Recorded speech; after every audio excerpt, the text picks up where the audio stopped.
Changing your life will be like changing your hairline. It will feel so strange. Both your scalp and your view will be adapting, readjusting.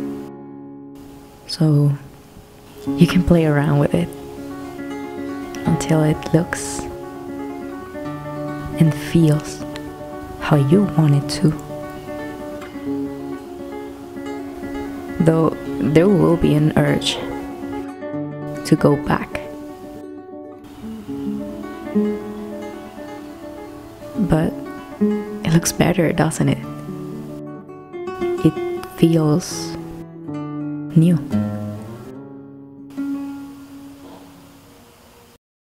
It might be weird to go out again after the change.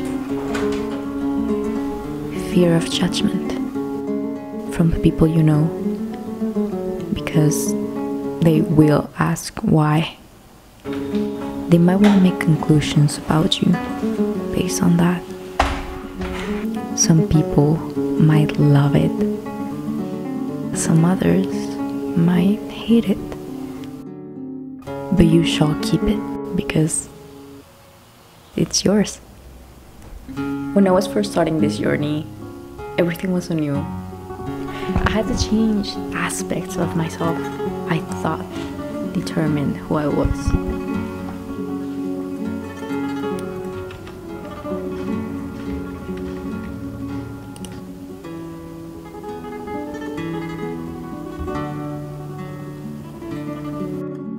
Let me tell you a secret. I used to think I am X because I do Y. What I hadn't realized is that changing merely one word of that thought would change my life. I'm X, therefore I do Y. I was blaming every single little thing around me for what I was not doing. And this mistake is something I really wish I could have avoided. It was honestly so dumb. There are people doing great things with so little. They don't need everything to be in the perfect conditions for them to start, for them to keep consistent, for them to show up. And I got caught in a trap that I want to reflect more about and share those reflections with you, because I thought I was doing the right thing by overanalyzing the way I was educated, my place in the world, like if I was right in the middle of the city or not, if I was in a safe country or not, if I had the right mom or not, if I had the liberties that I would like or not. Like, I was stopping myself, and it was just me. I was stopping myself, not those things. It was I for thinking I could do nothing about it, that I couldn't just dodge those obstacles, you know, when they are coming and they are trying to your mind is trying to hit you with them and making you think that you are a loser when you are not. It's just your mind. It is you. You can beat yourself. You can change those filters. Like when you do a coffee, you need to change the filter. If not, everything is going to lock it and you won't get that real good tasty coffee that you like. Some things that stop me are like, oh, I shouldn't record because that would make my family uncomfortable because I am talking alone, I'm talking to a camera, and that's just weird. But guess what? That's just my perception, and that's an assumption that I am making. Or I should not be recording because I am not an expert. That happened to me and still did at the end of the year. Now, presenting yourself differently takes a challenge in itself.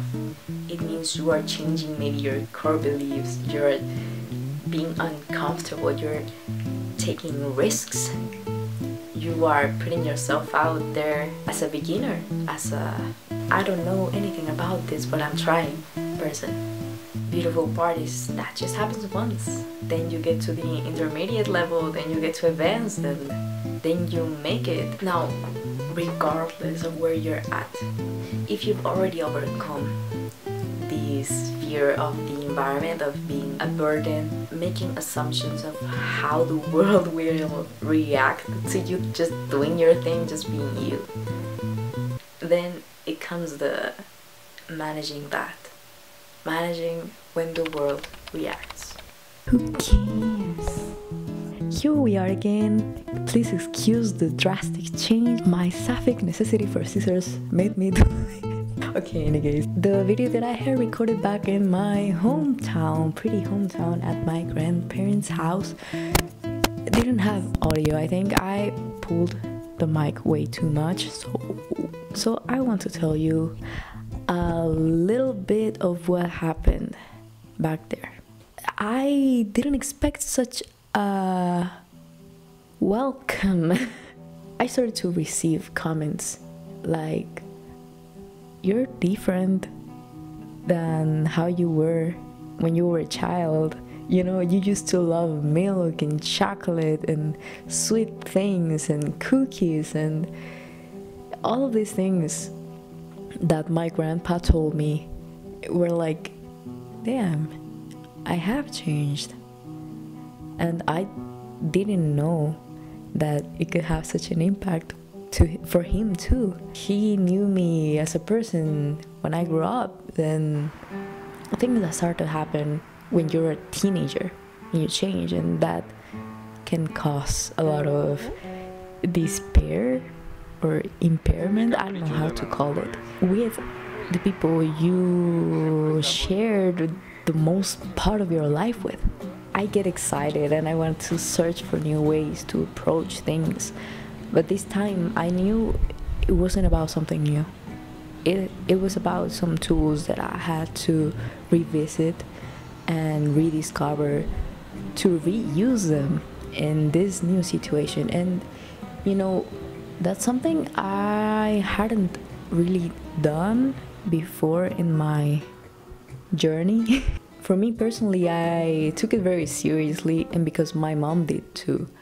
She's always been into coaching, life coaching. She raised me in that way. Not only her, from her own knowledge, but she also took me with her to open my eyes to that world. Do you want to say something? Bien, estoy hablando de ti. Cosas buenas, cosas buenas.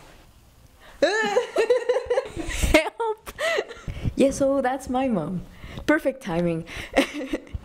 She said, I am not a bald person from a hospicio. Let me really quickly search how to say that in English. And that is who I am. So we were talking about my mom, right? She came. I made a mistake.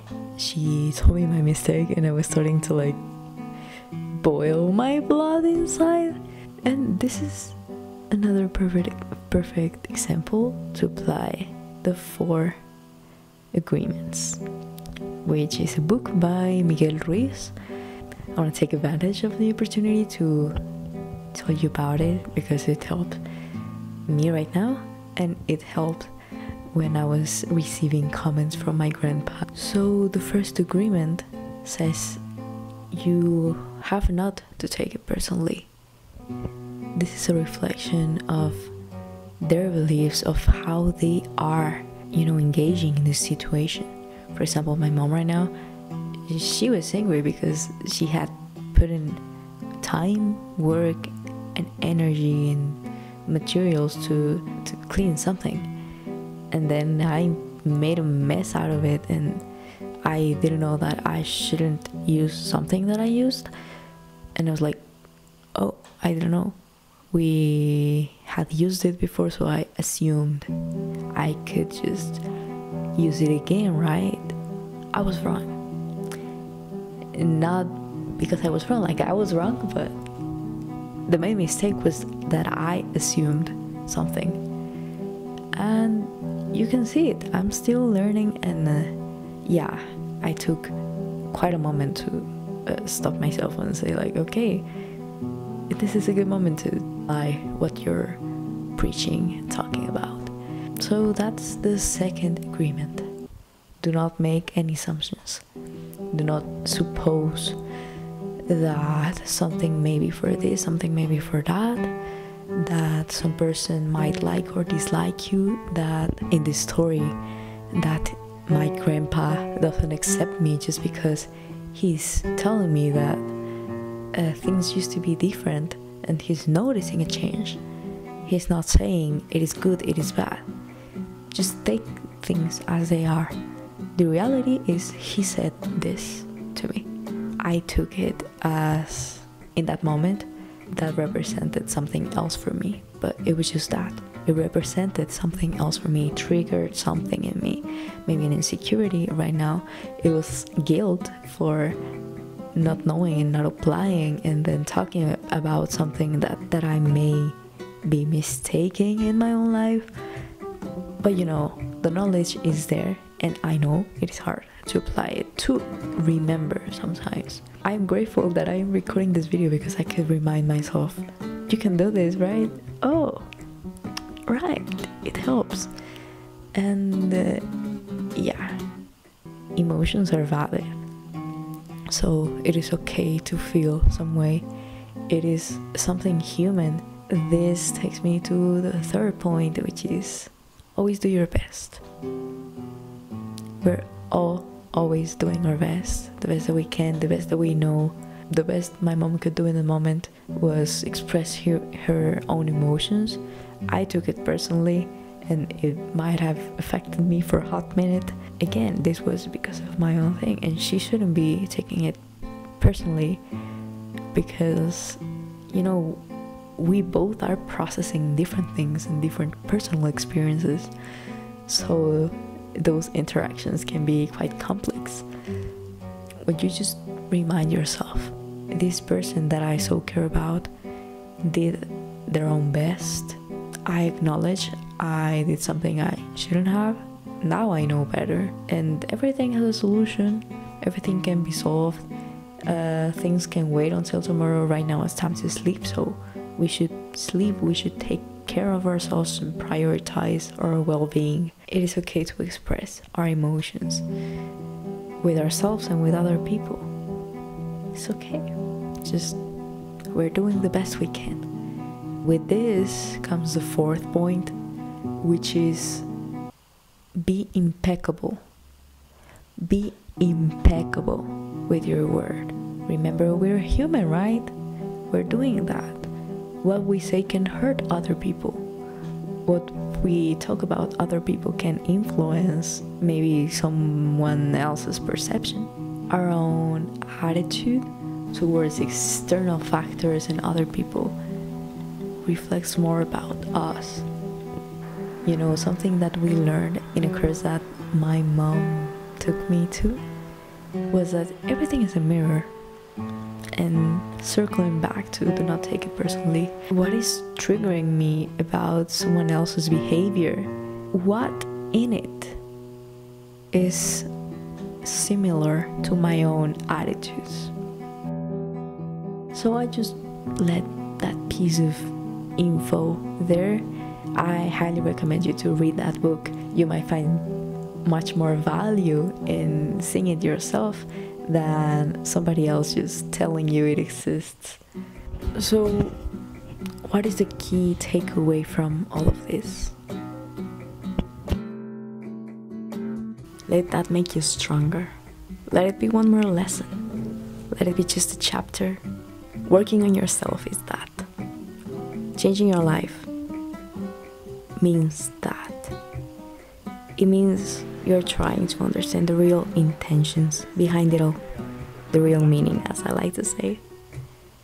The real intentions behind your mom not wanting to buy you that car. Your mom not respecting your pronouns.